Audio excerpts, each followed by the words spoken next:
Salut, c'est le moment de votre top 5 de l'actualité. Aujourd'hui, je suis en direct de Québec. Regardez ça, comment c'est beau.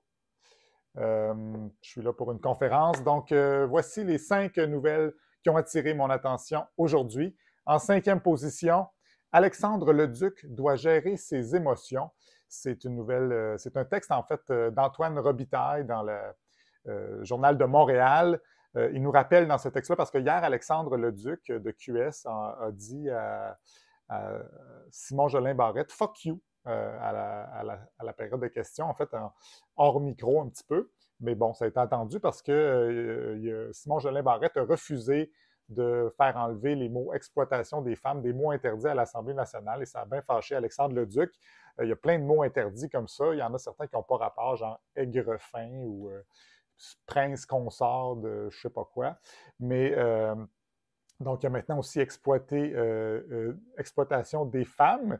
Antoine Robitaille, donc, en profite dans sa chronique pour rappeler d'autres fois où des gens se sont insultés comme ça, un peu hors micro à l'Assemblée nationale, dont Jean Charest qui avait crié hostie de chienne, aussi Norm Macmillan, grosse Chris.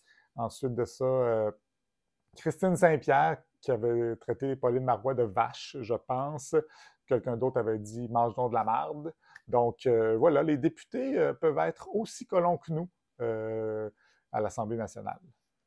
Quatrième position, ce que promet le probable chef de la CIA sous Trump. Ça, c'est tiré du blog de Richard Etu. Donc, il nous parle d'une entrevue qui a été faite avec Kash Patel et Steve Bannon. Kash Patel, ce sera un proche, un confident même de Donald Trump. C'était pourtant juste un sous-fifre là, qui travaillait pour un représentant républicain, mais lui il a toujours défendu Trump, donc Trump l'a pris sous son aile et on dit qu'il serait qui travaillerait sous sa prochaine administration et qui serait peut-être même le chef de la CIA. Donc, une montée fulgurante pour ce monsieur-là. Et il a dit dans cette entrevue à Steve Bannon, nous allons traquer les conspirateurs non seulement au sein du gouvernement, mais aussi dans les médias. Donc, la vengeance de Trump sera terrible. C'est un petit peu inquiétant. Et ce gars-là, Kash Patel, il a écrit un livre pour enfants qui s'appelle The Plot Against the King, où le héros qui s'appelle Cash, avec un K, et il met à jour une conspiration visant à faire tomber le roi Donald. Et Trump a déclaré que ce livre était extraordinaire, que tous les enfants dans les écoles devraient lire ce livre-là. Donc, heureusement que Donald Trump a dit qu'il allait être un dictateur, mais juste une journée. D'ailleurs, il y a une autre vidéo dans l'infolettre aster.ca que vous pouvez regarder, c'est en anglais, mais c'est Mike Johnson, le président du Congrès actuel aux États-Unis, et il raconte dans cette vidéo-là, devant un parterre de fous de Dieu, que, que, que lui, il parle à Dieu dans son sommeil, et Dieu lui a dit de se présenter comme président du Congrès parce qu'il était le prochain Moïse. Alors voilà, c'est un petit Moses, mais il est un petit peu fou dans la tête.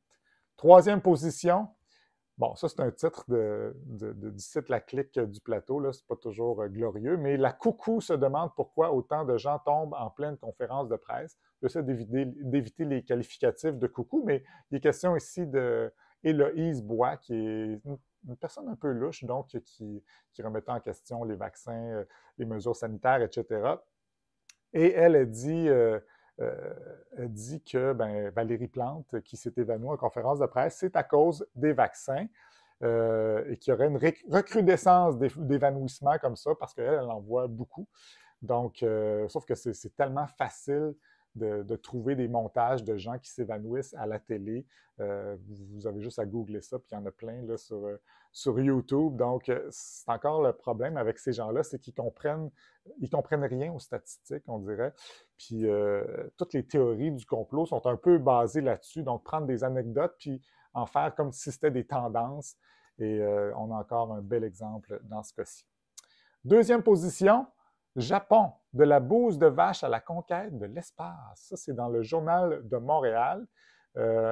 Semble-t-il qu'ils sont en train de tester des fusées qui vont permettre d'aller mettre des satellites dans l'espace, en orbite autour de la Terre, qui sont propulsés par la bouse de vache.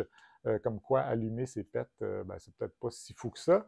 Et j'imagine que les milliardaires là, qui vont dans l'espace, dans leur fusée en forme de pénis, ben, ils vont vouloir essayer ça, mais seulement si la fusée est propulsée à la bouse de bœuf Wagyu.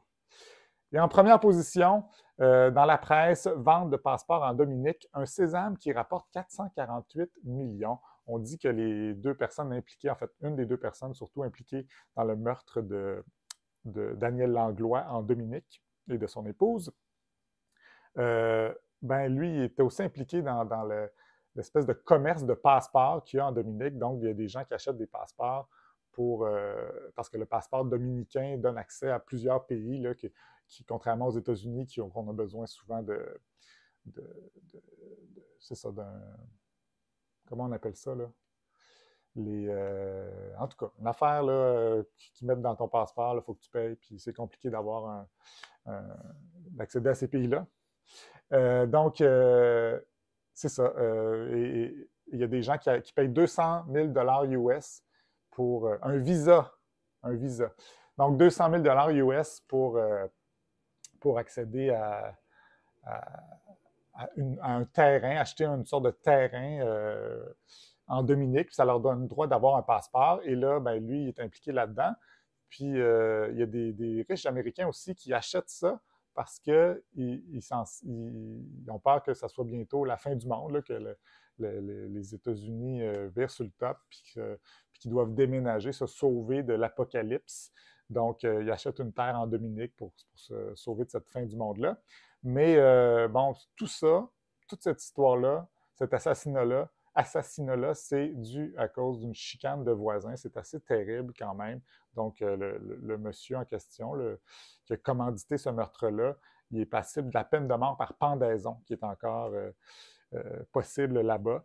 Donc, tout ça pour une chicane de chemin. Il faut manquer de jugement en maudit, et c'est vraiment une très triste histoire. Alors voilà, c'était les 5 nouvelles qui ont retenu mon attention aujourd'hui. Comme je dis souvent, il y en a d'autres dans mon infolettre avec tous les liens pour accéder aux histoires complètes. Abonnez-vous!